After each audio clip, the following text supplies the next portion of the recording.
पियतानी भंगिया घोरी के गइले बाबा दिल तोड़ी के। ए बाबा सुनी पियतानी भंगिया घोरी के गइले बाबा दिल तोड़ी के। चढ़ल सावनवा ना मनवा लागे, चढ़ल सावनवा ना मनवा लागे, गइले बाबा हमें छोड़ी के। पियतानी भंगिया घोरी के गइले बाबा दिल तोड़ी के। पियतानी भंगिया घोरी के गइले बाबा मुँह मोड़ी के।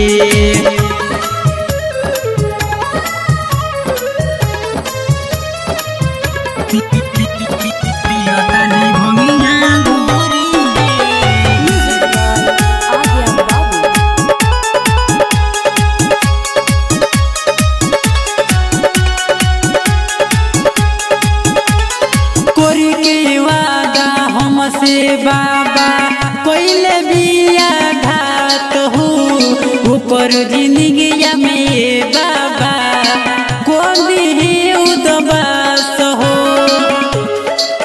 ए बाबा सुनी कोरी के वादा हमसे बाबा कोइले बिया घात हो ऊपर जिंदगिया में बाबा कौन भी उदबास हो।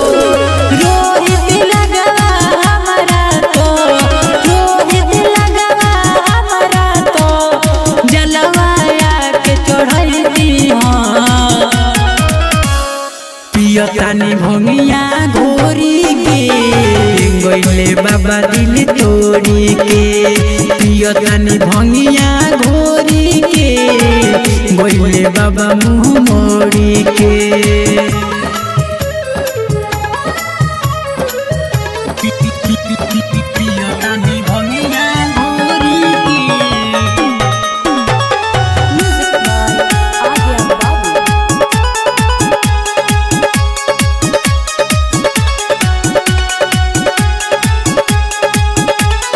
राजबर जी के मनावाए बाबा रोहता उदास हो। रोहित राकेश के संगवाए बाबा बिया खुशहाल हो।